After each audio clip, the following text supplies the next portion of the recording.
IVF treatments పై 20,000 discount. Doctor consultation మరియు ultrasound scan ను ఉచితంగా అందిస్తున్నారు. 49 అంటే సంతానం, 49 అంటే సంతోషం. నమస్తే రమగారు. నమస్తే జయ. రమగారు ఏదన్నా చిన్న సిరీస్ స్టార్ట్ చేద్దామండి. చందమామలో పాతది 60s లో వచ్చింది. సోమరి నాగు కథ పేరు అదే. సోమరి నాగు. నాగు నాగు అనేవాడు ఒక దొంగ. ఆహా. ఆ కాలంలో వీడు చాలా మంచి బ్రహ్మాండమైన దొంగ, గజ దొంగగా చెప్పుకోవచ్చు వీడిని. వీట రోజుల తరబడి నిద్రపోయేవాడు. పని చేస్తే దొంగతనం చేస్తే చేసేవాడు, లేకపోతే ఎక్కడైనా ఏదో సంపాదించిన తర్వాత ఎవరు పడుకుని నిద్రపోయేవాడు. ఎప్పటికీ లేచేవాడు కాదు. ఇప్పుడేం పని లేదుగా అని. అందుకని ఆ సోమరి నాగు పేరు వాడికి వాడే పెట్టుకున్నాడని చెప్పుకునేవాడు. వాడిని ఎవరూ ఎప్పుడూ పట్టుకోలేదు. వాడిని పట్టుకున్న దాఖలాలే లేవు. అయితే ఈ సోమరి నాగు ప్రత్యేకం ఏంటంటే ఇతను చిన్నవాళ్ళని బక్కవాళ్ళని కొట్టేవాడు కాదు, దొంగతనం చేసేవాడు కాదు. బాగా పెద్ద పెద్ద వాళ్ళని వాళ్ళ దగ్గర కొట్టేసి దొరికినంత చిన్నవాళ్ళకి పనిచేసేవాడు. సో మంచి దొంగ. మంచి దొంగ. తర్వాత వాడి దగ్గర ఎప్పుడూ నిలవలేదు. వాడికి ఆస్తి పాస్తి ఏమీ లేవు. పని చేయటమేనా? పనిచేసి ఏదో తిన్నంత తినేవాడు, పంచినంత పనిచేసేవాడు. ఎప్పుడో కావాలంటే ఓ దొంగతనం చేసేవాడు. ఓకే. మళ్ళీ అందులో కూడా ఎవరైనా ఎదురొచ్చి అడిగితే వాళ్ళకి ఇచ్చేసేవాడు. అలాంటి వాడు అనమాట. ఈ అధికారులు కూడా కొంతమంది కొన్నిసార్లు లాభపడిన ఇవి ఉన్నాయి దాఖలాలు. దాంతో వాడు కాస్త అక్కడ చేలోకుగా దొరికిన చూసిచున్నట్టు పోన్లే, వాడు అందరికీ పంచాడు, వీడి దగ్గర ఏం చచ్చిందని వీడు పట్టుకుంటాం, ఏం లేదు, సానుభూతి ఉండేది. వాడు ఉపయోగపడడం వల్ల ఇంకా కొంచెం ఆలోచించి సర్దు కూరుకునేవాళ్ళు. తెలిసిన వాళ్ళు ఒకళ్ళిద్దరు ఊరుకోండి ఎందుకు అని పెద్దవాళ్ళు చిన్నవాళ్ళని ఆపేసేవాళ్ళు, లేదా చిన్నవాళ్ళే పోన్లేని సార్ అని పెద్దవాళ్ళకి వద్దని చెప్పి ఇట్లా చేసి మొత్తానికి వాడే ఎప్పుడు దొరకల. అయితే ఓసారి ఒక సంపన్న గృహస్థు ఒక ఆయన 1000 ఫలాల వెండి, ఫలాలు అంటారు, ఫలం అంటే అదొక లెక్క అనమాట, వెండి వెనకేశాడని తెలిసింది. అయితే ఆ ఇల్లు ఏది అనేది వేగ్గా ఎవడో చెప్పాడు. ఇతను ఏం చేశాడు, ఆ ఇంటికి బదులు ఆ ఇంటికి కొంచెం యువతలగా ఉన్న ఒక చిన్న ఇంట్లో ప్రవేశించాడు. ఇంట్లోకి వెళ్తే అంతా ఇల్లు బోడిగా ఉంది. అంటే ఏదో బోల్డ్ డబ్బులు సంపాదించండి, మీరు ఇల్లు ఏమిటి ఇలా మాస్టీగా ఉంది అనుకున్నాడు. ఇల్లు ఘనంగా ఉండద్దు, సంపాదించిన వాడి ఇల్లు. ఒక చిన్న బల్ల ఉంది. సరే ఇంటి వాళ్ళు చూడకుండా ఉండటం కోసం ఆ బల్ల కింద దూరి దాక్కున్నాడు. దాక్కునేసరికల్లా కాసేపు అయ్యాక ఓ భార్య భర్త ఇద్దరు వచ్చారు, కంచాలు తెచ్చుకున్నారు, అన్నం పెట్టుకున్నారు, ఏడుస్తూ కూర్చుని ఉన్నారు. కంచాలు తెచ్చుకుని అన్నం కూరలు అవి తెచ్చి పెట్టుకున్నారు, వడ్డించుకుని తినటల్లా ఏడుస్తున్నారు. ఏడుస్తూ ఇంక ఈ దరిద్ర బాధ ఎన్నాళ్ళు పడతాము, చచ్చిపోదాము అనేసరికల్లా పెళ్ళామంది, వద్దు వద్దు, నువ్వు చచ్చిపోవటం ఎందుకు, నన్ను నమ్మేసేయి.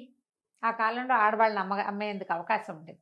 నన్ను నమ్మేయి, వచ్చిన రూపాయలతోటి ఏదైనా వ్యాపారం చేసుకో, నేనేముంది ఎక్కడైనా బతుకుతాను, నీ దగ్గర బతికేది ఇంకో చోట, నువ్వు జావద్దు, నువ్వు జావద్దు అని శోకాలు పెట్టి ఏడ్చింది. అయ్యో ఇంత బంగారపు తల్లివి, నిన్ను ఎటాగే అమ్మటం అని పెళ్ళమ్మోగుడు కూడా ఏడ్చేసరికి ఈ నాగు ఆ బల్ల కింద నుంచి వచ్చాడు బయటికి. రాగానే అడిలిపోయారు వాళ్ళు. ఏడబాకండి,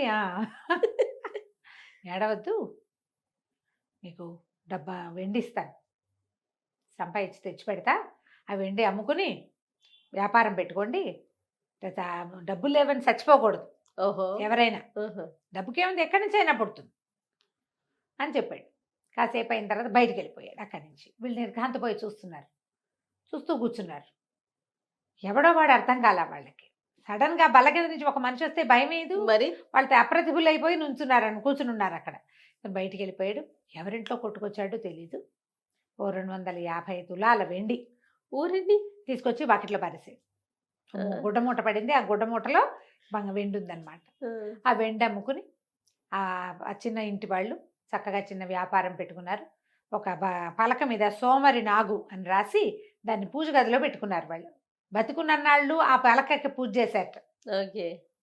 ఆ మనిషిని బొమ్మలు ఫోటోలు దొరకవు మరి, అందుకని సోమరి నాగు అని రాసుకున్నారు అనమాట. అతను దానికి ఒక సిగ్నేచర్ ఉండేది, చిన్న పువ్వు బొమ్మ వేసేవాడు అనమాట.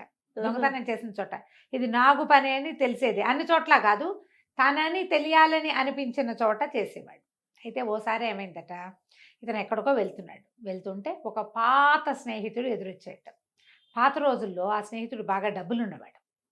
ఎప్పుడైనా వీడికి తాగడానికి తినడానికి డబ్బులు ఇచ్చేవాడు, తన పక్కన కూర్చోబెట్టుకునేవాడు విందుల్లో. ఇప్పుడు ఆ స్నేహితుడికి మొత్తం డబ్బులన్నీ పోయినాయి. పరమాధ్వానమైన స్థితిలో దిగనాసి వెళ్ళిపోయినాడు. ఈ నాగు ఆశ్చర్యపోయాడు, ఇదేమిటి ఇట్టా అయిపోయావు, ఏమైంది నీకంటే, ఏం చేయను, నా ఆస్తి అంతా పోయింది, వ్యాపారం కుదేలైపోయింది, ఎక్కడ అప్పు పుట్టే పరిస్థితి లేదు అనేసరికల్లా ఈ సోమరి నాగన్నట్ట, అయితే నాతో రా, ఇవాళ నేను ఒక సంపన్న గృహస్థుడి ఇంట్లో దొంగతనానికి వెళ్తున్నాను, నాకు ఏది దొరికితే అది నీకు ఇస్తా, నాతో రా అని చెప్పి వెంబడబెట్టు తీసుకుపోయాడు. వాడు దొంగని తెలుసు, కానీ వాడు ఆడిన మాట తప్పడు. ఈ స్నేహితుడు కూడా ఈ నాగు వెనకాల పడిపోయాడు. వీళ్ళిద్దరు వెళ్తే ఏమైంది, అది పెద్ద సంపన్న గృహస్థు, చాలా పెద్ద ఇల్లట. దానికి పెద్ద పెద్దవి 2 రకాల ప్రాకారాలున్నాయి. రెండో యువతలి ప్రాకారం బయట ఈ స్నేహితుడిని ఒక మూల నుంచోబెట్టాడు. నువ్వు ఇక్కడే ఉండు, నేను లోపలికి వెళ్ళొస్తానని వీడు జాగ్రత్తగా గోడలు దాటుకుని లోపలికి వెళ్ళాడు. లోపల పెద్ద గలభ ఎత్తిపోయింది. ఏదో ఎత్తటం ఏమిటి, ఈ ప్రహరీ దగ్గర ఆనుకుని నుంచున్నాడుగా స్నేహితుడు, ఇతని మీద నుంచి దూకినాయట కుక్కలు. అంటే లోపల ప్రాకారం నుంచి బయట ప్రాకారం వైపుకి దూకేసినాయి. కుక్కలు దూకేసరికల్లా ఆయన హడిలిపోయాడు, పరిగెత్తాడు. భయం వేసింది మరి, లోపల నుంచి కుక్కలు వస్తుండే సరికల్లా. ఇతను పరిగెత్తి ఆ అన్ని ప్రాకారాలు ఇది చేసుకుని ఆ రోడ్డు మీదకి వెళ్ళేసరికల్లా ఆ నాగు కూడా కలుసుకున్నాడు ఆయాసపడుతూ. వాళ్ళు మెలకుగానే ఉన్నారబ్బా, బోల్డంత బంగారం ఉంది ఆ ఇంటి నిండా. కరెక్ట్ టైంకి వాడు నిద్రలేచేసాడు, కుక్కను పిలిచేశాడు, కుక్కలు వచ్చేసినాయి, ఏమీ చేయలేకపోయాను, ₹1 తేకుండా వచ్చాను నేను, నీకు ఏ సహాయము చేయలేను అన్నాడు. అనేసరికల్లా హతాశుడైపోయాట ఆ స్నేహితుడు. నాగు అబద్ధం చెప్పడు, తెచ్చి దాచి నీకు ఇవ్వకపోవటం కాదు, వాడే బగరుస్తున్నాడు. ఆ వాడి మీద, ఈ బయట నుంచిన వాడి మీదకి దూకినాయంటే కుక్కలు, లోపల నుంచిన వాడి పరిస్థితి అంతేగా, ఎట్టా ప్రాణాలు లెక్కబెట్టుకుని బయటికి తీసుకొచ్చాడు. ఏమీ చేయలేకపోయాడు. చేయలేకపోతే సరేలే, నువ్వు మాత్రం ఏం చేస్తావు, ఇస్తానన్నావు ఇవ్వలేకపోయావు కానీ అని ఆయన దారిని ఆయన పోయాడు. మళ్ళీ కొన్ని రోజులకి ఆ స్నేహితుడు ఎదురుపడ్డాడు. ఆయన ఇంకా అధ్వాన్న స్థితిలోకి వచ్చేసాడు. ఈ నాగు ఆశ్చర్యపోయాడు, అదేమిటి ఇట్టా ఉన్నావు, నీకేం దొరకలేదా అన్నాడు. నాకేం దొరకలేదంటే, అయితే ఇప్పుడు ధనవంతుడి ఇంటికి వెళ్ళారు కదా, ఆయన ఒక అధికారి, చాలా డబ్బు కూడబెట్టాడు, కుక్కల్ని కిక్కల్ని కూడా పెంచాడు. ఇతను ఏం చెప్పాడంటే, నాగు, ఆ అధికారి ఇంట్లో నేను ఒక పెట్టె తీసుకొచ్చాను, బయటికి తీసుకొస్తే మిగిలిన బంగారం అంతా వదిలిపెట్టి వచ్చేసా, కానీ చేత్తో తెచ్చిన పెట్టె వాళ్ళకి దొరకకుండా ఆ అధికారి ఇంటి వాకిట్లో ఉన్న నీటి గుంటలో పడేశా. ఎందుకు గుట్టుచప్పుడు కాకుండా ఊరుకున్నాడో అధికారి మనకు తెలీదు. ఆ పెట్టి గురించి అతను రిపోర్ట్ చేయలే. దొంగ వచ్చాడు, ఇంట్లోకి వచ్చాడు, గొడవ చేశాడు, ఇవన్నీ ఆ బంగారం అంతా ఎత్తాడు, కొంచెం అన్నీ దొరికినాయి అన్నాడు. పెట్టె మాత్రం నీటిలో ఉందన్న విషయం ఎక్కడ చెప్పల. ఎందుకో గుట్టు చప్పులు కాకుండా, అంటే అది కూడా దొంగ సౌండ్ అయ్యి ఉంటుంది. పద నువ్వు నాతో రా, మళ్ళీ వెళ్దాం, ఆ గుంటలో నుంచి దాన్ని పట్టుకొచ్చేద్దామని చెప్పి అర్ధరాత్రి వేళ స్నేహితుడిని వెంబడి పెట్టుకుని ఆ భవనంలోకి ప్రవేశించి ఆ నీటి గుంటలో నుంచి ఆ బాక్స్ పుచ్చుకొచ్చాడు బయటికి. తెచ్చారు. బాక్స్ నిండా వజ్రాలు, బంగారం. ఒక్క తునక కూడా తీసుకోలేదట నాగు. ఇచ్చేసాడు, మొత్తం స్నేహితుడికి ఇచ్చేసాడు. తునక కూడా తీసుకోకుండా, నువ్వు వ్యాపారం చేసుకో, హాయిగా ఉండు, ఎప్పుడైనా వస్తే భోజనం పెట్టు బాబా అని చెప్పి ఆ బాక్స్ ఇచ్చేసాడు. ఆ స్నేహితుడు కోట్లకి పడగెత్తేట తర్వాత కాలంలో. నాగువన్నీ ఇలా విచిత్రమైన పనులుగా ఉండేవి. అయితే ఒకసారి ఈ నాగు ఒక పెద్ద ఇంట్లో దొంగతనానికి వెళ్ళేట. ఇల్లంతా చూశాడు. వీడు ఒక మూడ్స్ వీడికి. అవన్నీ చూసాక ఏం తెస్తాను నేను, వచ్చేస్తాడు కూడా. వెళ్తే ఏమైంది, బట్టలు పెట్టే ఒక గది ఉందిట, మొత్తం అంతా బట్టలైట దాని నిండా. వీడికి ఆ బట్టలు కొట్టేద్దామనిపించింది. కాకపోతే ఇంతలో ఏమైంది, ఈ బట్టల గదిలోకి వీడు ప్రవేశించి ఆ బట్టలన్నీ చూస్తున్న క్రమంలో బయట నుంచి దాసిది తలుపు గడి పెట్టేసి చూసుకోలే. మామూలుగా బట్టల గది తలిపేసావా అని కేకేశారు, టకీమిన వేసేసి వీడు లోపల ఉండిపోయాడు, బయట గడి పడిపోయింది. వాకిలి తలుపులు అన్నీ వేసేసారు. వాకిలి తలుపులు వేస్తే వీడు లోపల నుంచి గడి తీసుకుని వెళ్ళిపోతాడు. ఏ గదిలో ఉన్నాడో ఆ గదికి గడి పడితే వీడేం చేయాలి, బట్టలు వదిలిపెట్టి వెళ్ళటం ఇష్టం లేదు. ఎట్లా తీసుకెళ్ళాలని బాగా ఆలోచించి వేసుకోగలిగినన్ని బట్టలు వేసుకున్నట్టు ఒకదాని మీద ఒకటి కొన్ని ఇట్లా నడువు కట్టుకున్నాడు. సిల్క్ క్లాత్, చైనాలో అనమాట. ఇది చైనాలో సిల్క్స్ చాలా ఫేమస్ కదా.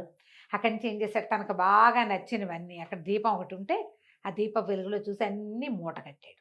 మూట కట్టిన తర్వాత ఇక అక్కడి నుంచి ఏం చేయటం మొదలుపెట్టాడు, అక్కడ ఉన్న చెక్క బీరువాకి ఇట్లా గోళ్ళతోటి టిక్ టిక్ టిక్ టిక్ అని మూత చేయటం మొదలెట్టాడు. అది ఎలిక లాంటి శబ్దం.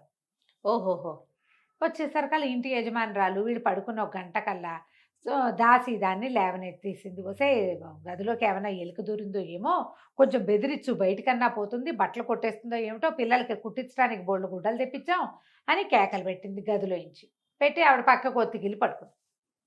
దాసిది బరువైన అడుగులు నడిచొస్తోంది తెలిసింది వీడికి. మన నాగుకి అర్థమైంది. ఆ దాసి ఏం చేసింది, వచ్చి బయట గడి తీసి ఇట్ట దీపం ఎత్తి ఇట్ట చూడబోయేసరికల్లా వీడేం చేశాడు, బట్టలు మూట కట్టాడు కదా, చీకట్లో మొత్తం ఇల్లల్లా చీకటి ఉండి ఒక దీపం ఇక్కడ పుచ్చుకున్నాం అనుకో అదంతా మనకేం కనపడదు, చీకట్లో నిదానంగా వెలుతురు నిదానంగా పరుచుకుంటుంది. అవును, అంతే కదా, చీకటి తటుక్కుని వచ్చేస్తుంది. దీపం ఆర్పగానే చీకటి, దీపం వెలిగించంగానే వెంటనే వెలుగు వచ్చేది. స్లోగా ఇల్లంతా కనపడుతుంది మనకి. ఎక్కడ వెలిగించాం, ఇక్కడే కనిపిస్తుంది.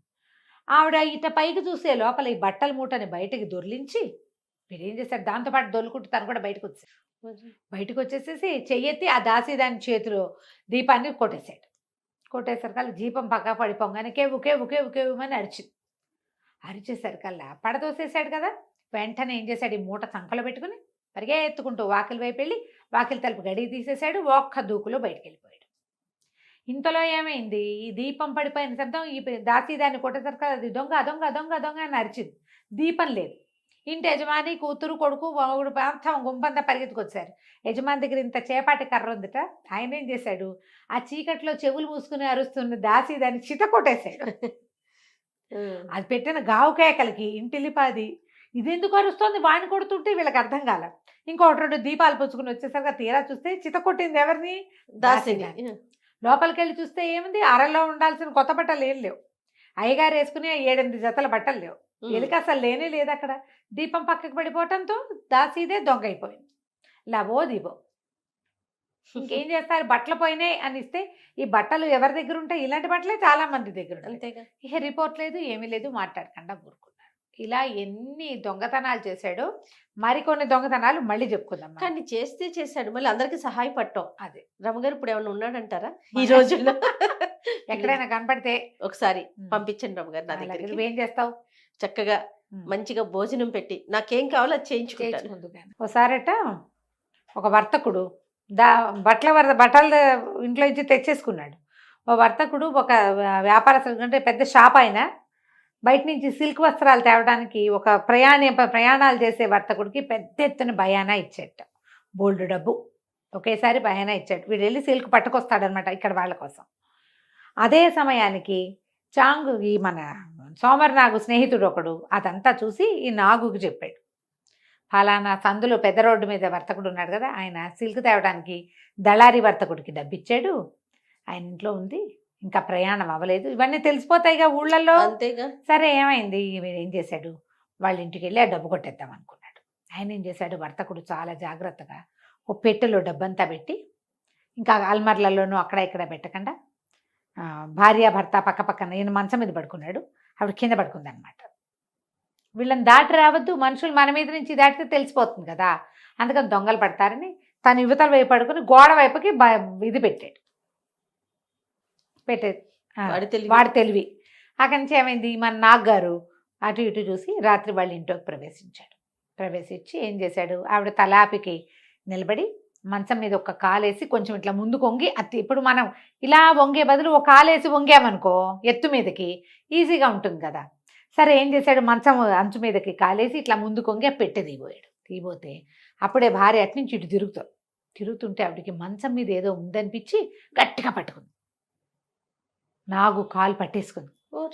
దొంగ దొంగ దొంగ దొంగ కాలు పట్టుకున్నాను కేకలు పెట్టింది. ఈ లోపల ఈ నాగ ఏం చేశాడు, ఈ కొంచెం ముందుకు వంగున్నాడుగా, ఇంకొంచెం సాచి ఆ ఈ వర్తకుడు పడుకున్న వాడి కాలు మీద గిల్లేసరికి వాళ్ళ కేవమని అమ్మోయ్ చంపేశావే దొంగ ఉండ ఇంత గట్టిగా అని కేకలు పెట్టాడు మొగుడు. ఈవిడేం చేస్తుంది, ఇదేమిటి నేను గిలుతున్నాను అంటున్నాడని పట్టుకుని కాలు వదిలేసింది. ఆ కేక ఎక్కడి నుంచి వినపడుతోంది, సరిగ్గా ఇతను కాలు ఎక్కడ పట్టుకున్నాడో అక్కడి నుంచి, మరి ఆయన మొహం అక్కడ ఉంది.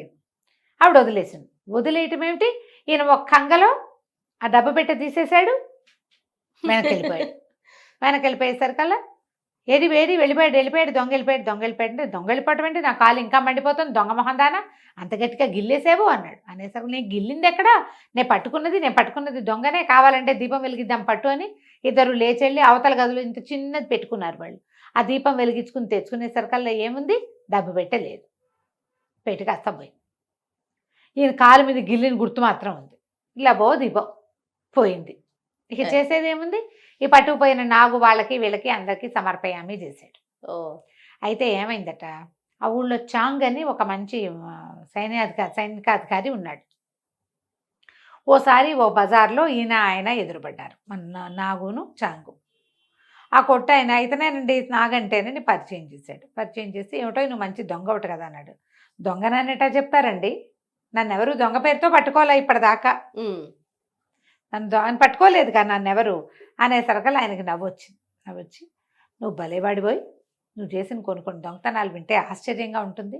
అంటే అసలు మీకు తెలియనివి బోల్డ్ జరిగాయండి, మీరు విననివి బోల్డ్ జరిగినాయి. వాళ్ళు కిక్కురు మనకంటే ఊరుకుంటారు, ఎందుకంటే వాళ్ళు దొంగలే కాబట్టి అన్నాడు.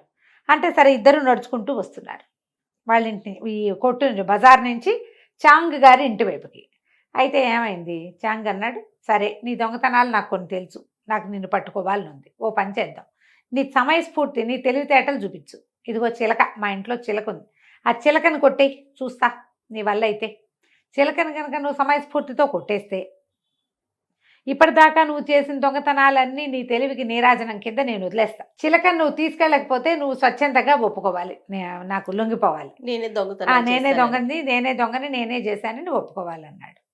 చాంగ్ అన్నాడు, అటాగేనండి, మీరు అంత సరదా పడితే నేను ఎందుకు కాదంటాను, పైగా నా మీదున్న దొంగతనం అభియోగాలన్నీ పోతాయంటే నాకు సంతోషమే కాదు అన్నాడు. సరే ఈయన ఏం చేశాడు, లోపల గదిలో తగిలించి చుట్టూ ఒక పంజరంలో వాళ్ళ ఇంట్లో చిలక, ఆ పంజరాన్ని తెచ్చి హాల్లో మొగదల మీద తగిలిచ్చి ఇద్దరు సైనికులు పెంచాడు. తెల్లవార్లు మెలకుగా ఉండి కూర్చోండి దీని దగ్గర, కంటి రెప్పేస్తే ఒప్పుకోను, చిలకని ఎవడూ తీసుకెళ్ళకూడదు అని చెప్పి లోపలికి వెళ్ళి గదిలో పడుకున్నాడు.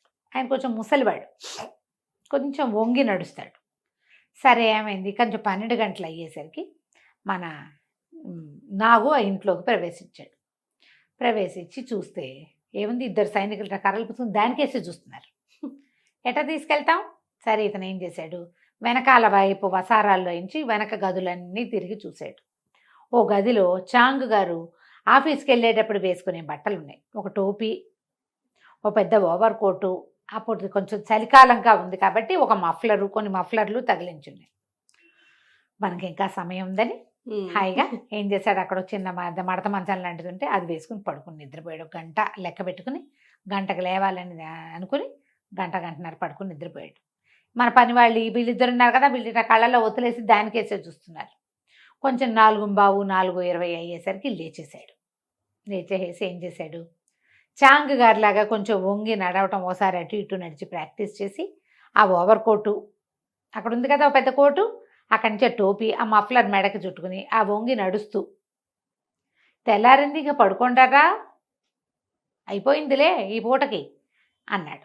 అనేసరికల్లా లోపల నుంచి నడిచొస్తున్నటువంటి మనిషి, ఓవర్ కోటు, చలికాలం కాబట్టి ఆయన ముసలాడు కాబట్టి వంగి నడుస్తాడు, మఫ్లరు, గొంతు కూడా అలాగే వణుక్కుంటూ, నిద్ర లేచిన గొంతు ఎట్లా ఉంటుంది ఆ గొంతు వినంగానే ఈ పని వాళ్ళిద్దరు అమ్మయ్యా అనుకుని వాళ్ళిద్దరికి దాని పక్కనే అనుబంధంగా ఒక గది ఉంది, ఆ వీధి మొగదల్లో ఉన్న హాల్కి వాళ్ళు వెళ్ళిపోయి సెక్యూరిటీ వాళ్ళు ఆ రూమ్లో పోయి పడుకున్నారు. ఈయన చక్కగా పైన ఉన్న చిలకను తీసుకుని నడుచుకుంటూ ఇంటికి వెళ్ళిపోయాడు. సూపర్. తెల్లారింది, చాంగ్ గారు లేచి వచ్చాడు, చిలక లేదు, వీళ్ళు పడుకున్నారు. ఆయన 2 చెంబులు నీళ్ళు తెచ్చి వీళ్ళ మొహాన్ని కొట్టాడు. మీ దుంపల దగ్గర పడుకున్నారేమిట్రా, చిలక ఎదురా అన్నాడు. చిలక 5 దాకా ఉందండి, ఏమైపోయింది అన్నాడు. మీరే కదండి పడుకోమన్నారంట, నేను పడుకోవడం ఏంటి, నా దయ్యాన్ని చూసారేమిట్రా మీరు అని ఆయన తిట్టాడు. కాదండి, తెల్లవారుజామున 4:15, 4:20 అయింది, ఇంకా సేపట్లో సూర్యుడు వచ్చేస్తాడు అనగా మీరే సాక్షాత్తు కోటేసుకున్నారు. పైగా మేము ఇద్దరం ఎలా పొరపాటు పడతామండి, మేము పొరపాటు పడలే, మీరే వచ్చి ఇంక ఈ పూటకు అయిపోయింది వెళ్ళి పడుకోండి అంటే చిలకని మొగదల్లో వదిలేసి పడుకున్నాం. ఇంకేముంది, వాడు పట్టుకుపోయాడు. తెల్లారి ఎండెక్కాక అది చిలకని పుచ్చుకుని తీసుకొచ్చాడు. చిలక పంజరం వచ్చేసింది. చాంగ్ గారు ఆశ్చర్యపోయాడు, ఊరిని కడుపుడక ఎట్టా చేసావురా అని. ఏముందండి, వాళ్ళు నిద్రేసేసి ఉన్నారు, తెల్లారు నిద్రేసి ఉన్న వాళ్ళు ఎలా ఉంటారు, మరి నిద్ర మెలకుగా ఉన్నవాళ్ళు. నా గొంతు నిద్ర గొంతని నమ్మారు, ఇదిగోండి మీ బట్టలు, ఆయన బట్టలు కూడా అక్కడ పెట్టాడు. బయటికి వేసుకెళ్ళాను, కానీ మీరు అధికారి కదా, మీ బట్టలు వేసుకుని రోడ్ల మీద తిరగకూడదండి, ఇదిగోండి ఉంచుకోపోయావా అన్నాడు ఆయన. మీ బట్టలు వేసుకుని తిరగకూడదు, తాత్కాలికంగా ఉపయోగపడింది, ఒక దొంగతనానికి ఉపయోగపడిన వస్తువుని మళ్ళీ వాడకూడదు, దొరికేస్తాను నేను అని బట్టలు తీసుకొచ్చి ఇచ్చాడు. చాంగ్ గారు అప్పటిదాకా ఉన్న అభియోగాలన్నీ కొట్టేశాడు. అయితే ఏమైందట, ఒకసారి ఇతను ఇక్కడి నుంచి ఒక ఒక జూదశాలలో జూదం ఆడుతున్నట్టు ఒకడు, వాడు 1000 రూపాయలు గెలిచాడు. గెలిస్తే ఆ జూదశాల ఓనర్ అన్నట్ట, ఒరే డబ్బులు ఎక్కడైనా పోగలవంటే, నా దగ్గర నుంచి డబ్బులు పోతాయా, నేనే జూతగాడిని మోసగాళ్ళకి మోసగాడిని నేను, నన్నెవడు చేస్తాడంటే, ఈ ఊళ్ళో సోమరినాగు ఉన్నాడు రోయ్, వాడి సంగతి చాలా కష్టం వాడితోటి అని యజమాని అన్నాడు. అనేసరికల్లా సరిగ్గా అదే జూదశాలలో అవతల వైపు చిన్న మగ్గు పెట్టుకుని బీరు లాంటిది ఏదో తాగుతున్నాడు నాకు ఎవరో స్నేహితుడితో కలిసి. ఇటు తిరిగి వచ్చాడు. వచ్చావా అన్నాడు. ఈడు వచ్చావా, మాటలు ఉండగానే వచ్చావు, ఇదిగో నేను 1000 రూపాయలు కొట్టేశా, నేను మా ఆవిడ ఇంట్లో ఉంటాం, 1000 రూపాయలు కొట్టే చూద్దాం నీ వశమైతే. నువ్వు కొట్టేస్తే, నువ్వు కనుక కొట్టేసావంటే నేను నీకు విందిస్తా, సాయంత్రం పార్టీ ఇస్తా, నువ్వు కొట్టేయలేకపోతే నువ్వు నాకు పార్టీ ఇవ్వాలి. బాగుంది అని మాట్లాడుకున్నారు. నాగన్నాడు అట్లాగే మీ ఇష్టం చేస్తాను అని చెప్పాడు. సరే ఏమైంది, వాడు ఇంటికి వెళ్ళిపోయాడు జూదగాడు. భార్యకి చెప్పాడు, వసే వాళ్ళు 1000 రూపాయలు కలిసి మంచిది అద్భుతమైన కోడిని ఒకదాన్ని కూర చెయ్యి అంటే, ఆవిడ ఏం చేస్తుంది, చికెన్ కూర బాగా మంచి పెద్ద కోడిని చూసి వండి, ఓ టర్కీ కోడిని భార్య భర్త సుష్టుగా తిన్నారు. ఇంకా అంత కూర మిగిలింది. ఓ బౌల్లో పెట్టి మూత పెట్టింది వంటింట్లో. ఏం చెప్పాడు, వసే నాగుతో పందెం వేశాను, వాడికి పార్టీ ఇవ్వాల్సి వస్తాను, వాడు కనుక గెలిచాడంటే డబ్బులు వీళ్ళవే ఇచ్చేస్తాడు, కానీ దొంగతనం చేస్తే వాడు గెలిచినట్టు, పాత స్నేహితులు వాళ్ళు. ఒకవేళ అలా కాకపోతే వాడే మనకి విందిస్తాడే, నాగాడి విందంటే చిన్న విందు కాదు, వాడు బ్రహ్మాండంగా ఇస్తాడు, కాస్ట్లీ విందు వస్తుంది, కాబట్టి ఇద్దరం కళ్ళు మూసుకోకుండా కూర్చొని చూద్దాం దీన్నని బల్ల మీద డబ్బులు పెట్టుకుని బల్లకి అటు ఇటు మొగుడు పెళ్ళం ఇద్దరు కూర్చొని చూస్తూ ఉన్నారు. అర్ధరాత్రి అయ్యేసరికల్ ఈ నాగు ఇంట్లోకి ప్రవేశించాడు వెనక నుంచి. వచ్చి చూస్తే ఏముంది, మొగుడు పెళ్ళాలు ఇద్దరు కబుర్లు చెప్పుకుంటున్నారు, డబ్బులు మధ్యలో పెట్టు కూర్చున్నారు. ఏం చేశాడు, సరే ఇలా ఉందని లోపలికి వెళ్ళి చిన్న ఉడత కొరుకుతున్న శబ్దాలు లాంటివి చేశాడు. చేయగానే ఈవిడేమనుకుంది, అయ్య బాబోయ్ మిగిలిన కోడి కూరని పిల్లి మొహంది తినేస్తున్నట్టుంది, పొట్టను పెట్టుకుంటుందేమో, రేపొద్దున్న రొట్టెల్లోకి ఉంటుంది అనుకున్నాను అని ఈవిడ పరిగా ఎత్తుకుంటూ వంటింట్లోకి వెళ్ళి. ఇదేం చేశాడు, ఆ శబ్దం మానేసే నాగు బయటికి వెళ్ళి పక్కన అక్కడ వాళ్ళకి నుయ్యి ఉందిట పెరట్లో, ఓ బండరా ఎత్తి నూతిలో విసిరేశాడు. నూతిలో విసిరేసరికల్లా ఈ మొగుడు అనుకున్నాడు, అయ్యో దీని దుంపదగా పిల్లి వెనకాల పడి నూతిలో పడిందా ఏమిటా నా పెళ్ళామని వాడు లేచి నూతి దగ్గరికి వెళ్ళాడు. ఈ నాగు రెండో పక్క నుంచి వచ్చేసి బల్ల మీద ఉన్న డబ్బులు ఏముంది, బల్ల మీద అనేది సింపుల్ తీసుకుపోయాడు. పెళ్ళాము మొగుడు ఇద్దరు ఒకేసారి మధ్య గదిలోకి వచ్చారు, పడక గదిలోకి డబ్బులు లేవు. కంటి ముంద డబ్బులు ఆగేశాడే వీడి దుంపదేగా. చూస్తూ ఉండగా ఆవిడ పిల్లి కోసం వెళ్ళింది, వెంటనే వెనక్కి ఏమొస్తుంది, కోడికూరలో మూతి పెట్టిందో లేదో చూసుకుని దాన్ని ఇంకో సెక్యూర్డ్గా పెట్టాలా, 2 నిమిషాలు పడుతుందా, ఇక్కడి నుంచి లేచి పెరట్లోకి వెళ్ళిన మగవాడు మళ్ళీ పెరట్లోంచి లోపలికి రావాలా, అది మొత్తం కలిపి ఆల్ టుగెదర్ 3 minutes అవుట్, 3 నిమిషాల్లో లాగేశాడు బయటికి. మర్నాడు పొద్దునేమైంది, వీడు మళ్ళీ జూత్సాలకి వెళ్ళాడు. వెళ్ళంగానే నాగొచ్చాడు అక్కడికి, ఇదిగో నేను 1000 పారేశాక ఇద్దరు కలిసి పార్టీ చేసుకున్నారు. మంచి వింది వాళ్ళు నాకంటే ఏవో కూరలు నారలు తెప్పించాడు, తాగుడు తెప్పించాడు. ఇద్దరు పగలబడి నవ్వుకుంటూ ఎలా వాళ్ళ ఆవిడ పరిగెత్తిందో, ఎలా వరే నువ్వు ఎలా చేసావురా, ఉడత తినే శబ్దం, పిల్లి చికెన్ తింటున్న శబ్దం అంటే ఉడత టిక్ టిక్ టిక్ అని శబ్దం చేస్తుందిగా అది, అలా చేసుకుని నవ్వుకుంటుంటే పానశాల వాళ్ళంతా విన్నాడు. వింది ఏమన్నాడు, ఏమిటి నువ్వు అంత కొట్టేయగలవా, ఊరికే పేరు అనుకున్నాను, నిజమేనా అంటే అక్షరాల నిజమన్నాడు. సరే అయితే అని ఒక పానపాత్ర, ఇది చాలా ఖరీదైంది, ఈ బల్ల మీద పెడతా, నేను దాన్ని ఎదురుకుండానే కూర్చుంటా, నువ్వు ఎట్లా కొట్టేస్తావో కొట్టేయమన్నాడు. ఈ నాగు ఒకళ్ళ ఇంట్లో చికెన్ దొంగతనం చేశాడు అనుకుని వాళ్ళు భార్యాభర్త ఇద్దరు బంగారం వదిలిపెట్టి పరిగెత్తారు. అవును, డబ్బులు వదిలిపెట్టి దొరికేశాడు. అతనేమో డబ్బులు పెట్టుకెళ్ళిపోయాడు. తర్వాత వీళ్ళిద్దరు కలిసి అతను ఏం పందెం వేసుకున్నారు, విందు పందెం. ఓ హోటల్లో కూర్చుని ఇద్దరు శుభ్రంగా తిని బాగా తాగి కబుర్లు చెప్పుకుని నేను ఎలా రాయి పడేశాను, మీ ఆవిడ ఎలా పరిగెత్తింది, అప్పుడు నువ్వు ఎలా అరిచావు, అవన్నీ చెప్పుకుని విపరీతంగా నవ్వుకుంటారు. విషయం కంటే తాగుబోతనం వల్ల నవ్వులు ఎక్కువ వస్తాయి. అట్లా పడనవ్వేసరికల్లా తెగ నవ్వుతుంటే ఆ హోటల్ యజమాని, అదే ఈ తాగుబోతు సత్రాలు ఉంటాయి కదా, ఏమంటారు దాన్ని, పానశాల, జూదశాల పానశాల ఉండేవట అప్పట్లో. ఈ పానశాల వాడు వచ్చి ఏమిటో అంత తెగ నవ్వుతున్నారు, ఏ విషయమో చెప్తే జోకు మేము కూడా నవ్వుతాం కదా అన్నాడు. అప్పుడు ఈ సోమర్ నాగు గురించి ఆ రెండో వాడి ఫ్రెండ్ జూతగాడు ఉన్నాడు కదా, వాడు చెప్పాడు, జూదంలో నేను 1000 రూపాయలు సంపాదించా కదా, అది వీడు కొట్టేశాడు, నేను మా ఆవిడ అక్కడ ఉండగానే మమ్మల్ని ఇట్లా దారి తప్పించాడు, అంటే చేశాడు కదా, మేము పాల్మాలేమో ఎటో పక్కకు వెళ్ళేలా చేసి కొట్టేశాడు, వీడు పరమ దొంగ, వీడది వీడిది అని ఓ చెప్పాడు. చెప్పేసరికల్లా వాళ్ళ అన్నాడు. అబ్బా అంతుందా, సరే అయితే అని ఒక వెండి పానపాత్ర తీసాడు, లోపల నుంచి తీసుకొచ్చాడు. ఇగో బల్ల మీద పెడుతున్నా, తలుపులు తీయకూడదు, తలుపులు పగలగొట్టకూడదు, నిశ్శబ్దంగా దీన్ని ఎట్లా దొంగతనం చేస్తావో చేసి చూపించు నాకు. వీడన్నాడు నీకు తెలీదు, ఈ జూదగాడు అన్నాడు నీకు తెలీదు గురువుది వీడి సంగతి, కంటికి తెలియకుండా పాపాలు తీస్తాడు వీడు అంటే. ఏమైనా సరే తలుపులు మాత్రం పగలగొట్టకూడదు, తలుపు వేసి కూర్చుంటా, ఎట్లా కొట్టేస్తావో చూస్తాను అని చెప్పి చెప్పేసరికల్లా సరే పందెం ఏముంది, ఏదో పందెం, సరదా పందెం. ఇద్దరు ఎవరి దారిని వాళ్ళు వెళ్ళిపోయారు. ఇతను ఏం చేశాడు, ఈ పానశాల తాలూకు యజమాని వెండి ఇది తెచ్చుకున్నాడుగా పానపాత్ర, తాగేది పెద్దది ఇంతది జగ్గు లాంటిది, ఆ జగ్గు నిండా ఇది తెచ్చుకుని మందు లాంటిది ఏదో కాస్త కమ్మగా ఉండేది తెచ్చుకుని మొత్తం తాగేసి ఏదో తిన్నాడు. ఆ జగ్గుని ఒక బల్ల మీద పెట్టుకుని ఈ బల్ల మీద పెడతా అని చూపించాడు కదా, ఏ బల్ల మీద పెడతావు అని అడిగాడు నాగు. ఈ బల్ల మీద పెడతానని చూపించాడు. తాగేసి ఆ బల్ల మీద పెట్టి ఆ బల్ల పక్కనే కుర్చీ వేసుకుని కాసేపు చూస్తూ ఉన్నాడు, తనకి ఎట తీస్తాడా అని. క్రమంగా వాడికి నిద్ర వచ్చింది, ఆ దాని మీద తలవాల్చుకుని నిద్రపోయాడు. మన నాగు ఇంటికి వెళ్ళిపోయి ఓ 2 గంటలు పడుకుని కోడి కూయటానికి 1 గంట ముందు లేచేసి వచ్చి ఏం చేశాడు, ఈ పానశాల పైకి ఎక్కాడు. ఎక్కి ఏం చేశాడు, అందాజుగా వాడు ఈ బల్ల ఎక్కడుందో దాని పైకప్పు జ్ఞాపకం పెట్టుకున్నాడు.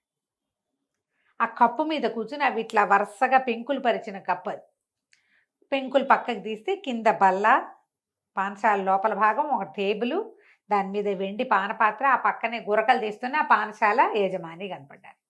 ఇతను ఏం చేశాడు, ఒక పొడుగాటి ఇంత వెదురు గొట్టం ఒకటి లోపలికి అలాగా దించాడు. ఆ గొట్టానికి చివర ఒక తోలు తిత్తి బెలూన్ లాంటిది ఉంది, బెలూన్తో దాంతో సహా అలా లోపలికి దించాడు. కరెక్ట్గా అది వెళ్ళి ఆ పానపాత్రలో పడే వదిలేలా, ఆ పుల్ల వీడి కోసం వీడి చేతిలో అనేది పొడుగాటి కడ్డీ అది. ఆ తర్వాత ఏం చేశాడు, అది కడ్డీ కాదు, అది యాక్చువల్గా గొట్టం. ఆ గొట్టం కోసం నోట్లో పెట్టుకుని ఉఫ్ ఉఫ్ ఉఫ్ ఉఫ్ అని బెలూన్లోకి గాలి వదిలాడు. గాలి వదిలేసరికి ఏమవుతుంది, బెలూన్ మెల్లిగా ఎక్స్పాండ్ అవుతుంది. ఈ పానపాత్ర లోపల ఉన్న బెలూన్ ఎక్స్పాండ్ అయ్యి పానపాత్రకు అంటుకుంది. వీడు ఆ కొస జాగ్రత్తగా మూసేసి దాన్ని అలాగా పైకి లాగేసాడు. బెలూన్తో సహా పానపాత్ర పైకి వచ్చేసి పైకి తీసుకున్నాక పెంకులు యథావిధిగా సర్దేసి ఇంటికి వెళ్ళిపోయాడు. మర్నాడు పొద్దున్నే లేచాడు, పని వాళ్ళంతా శుభ్రాలు చేస్తున్నారు. ఒరే ఇక్కడ పానపాత్ర ఎవరు తీశారంటే మెహందీ లేదంటే మెహందీ లేదు, నువ్వు పడుకున్నావు, ఇక్కడ ఏం పానపాత్ర లేదు పొమ్మన్నారు. ఎవడైనా తీసి ఎడం చేత్తో సర్దేశాడని మొత్తం అంతా వెతికేసుకున్నారు. Nothing doing. ఈయనట తడిది పెట్టాడు కాదు, దాని మరక మాత్రం ఉంది. ఎట్లా పానపాత్ర పోయింది భగవంతుడికి తెలుసు. ఇక అక్కడి నుంచి ఆశ్చర్యపోయాడు. ఎప్పుడు నాకు వచ్చినా వాడికి ఒక మగ్గు బీర్ లాంటిది పదార్థం ఫ్రీ, అదే పందెం. ఇలా అట్లా జరుగుతుండేది. అన్నీ ఇలాంటి విచిత్రంగానే చేసేవాడు. అయితే ఏమైందట, ఆ ఊళ్ళో ఒక పెద్ద అధికారి ఒక ఆయన ఉన్నాడట. సరిగా చెప్పంటే న్యాయాధిపతి. ఆయన భలే సంపాదించాడు అడ్డగోలుగా. ఫ్రెండ్స్ కొంతమంది ఈయన విపరీతంగా సంపాదించాడు, ఈయన సంగతి ఒకసారి చూడని నాగుకి చెప్తూ ఉండేవాళ్ళు. సరే ఇతను ఏం చేశాడు, ఒకనాడు కొంచెం సరదాగా వాళ్ళ ఇంట్లోకి వెళ్ళి ఒక పీపాలో దాచిపెట్టిన 200 పలాల బంగారాన్ని సంగ్రహించేశాడు. తానని తెలిసేందుకు ఆ పీపా మీద చిన్న పువ్వు బొమ్మ వేసాడు పెన్ చాక్పీస్ తోటి, వెళ్ళిపోయాడు. మర్నాడు పొద్దున అధికారి గారు 2-3 రోజుల తర్వాత నెక్స్ట్ డేవే కాదు వెతికి చూసుకుని తనకు పెట్టిన బంగారం లేదని గమనించాడు. ఆ నుంచి వాళ్ళని వెళ్ళి పోలీసులను పిలిచాడు. అధికారులు 5-6 వచ్చారు.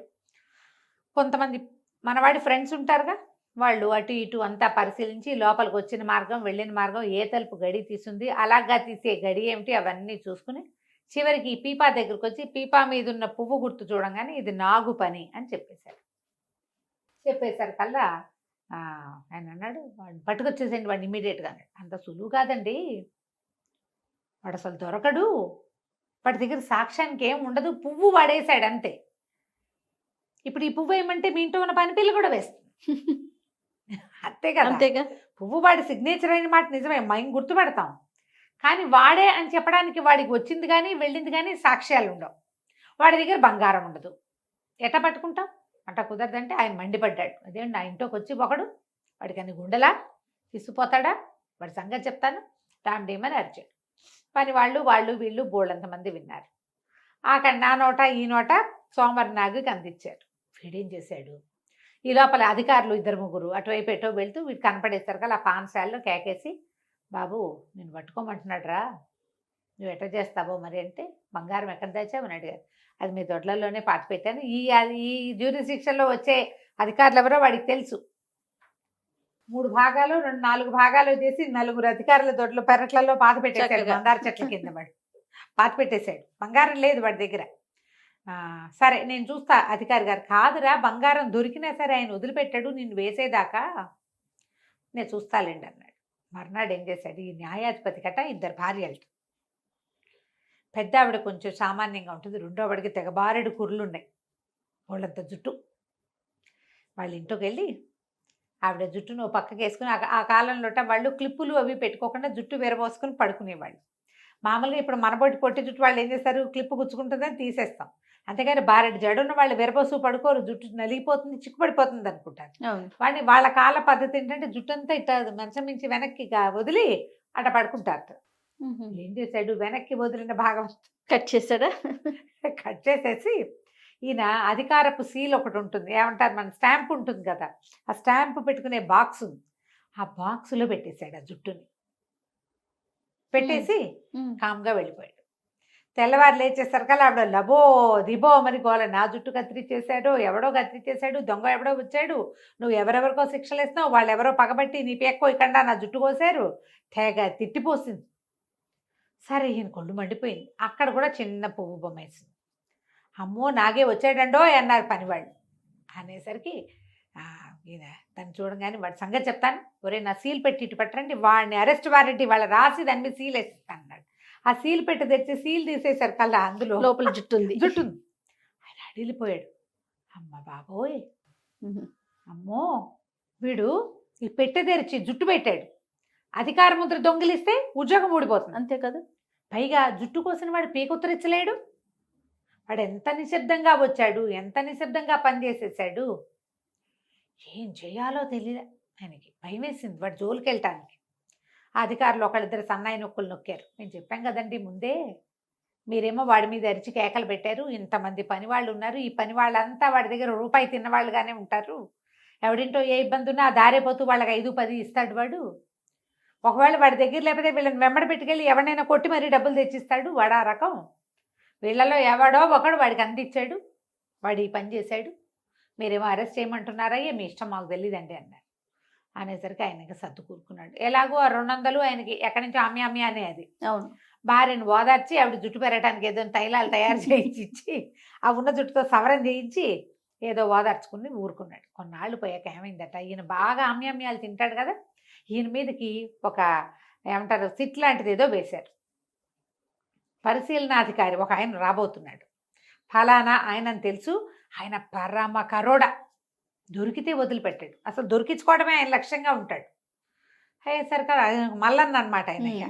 సరే ఈయన ఏం చేశాడు, ఒరే అధికారుల్లో ఒకళ్ళకి చెప్పాడు, నాగుతో చిన్న పని ఉంది నాకు, ఒక్కసారి నా దగ్గరికి రమ్మనంటే. అనేసరికి వీడు వెళ్ళాడు.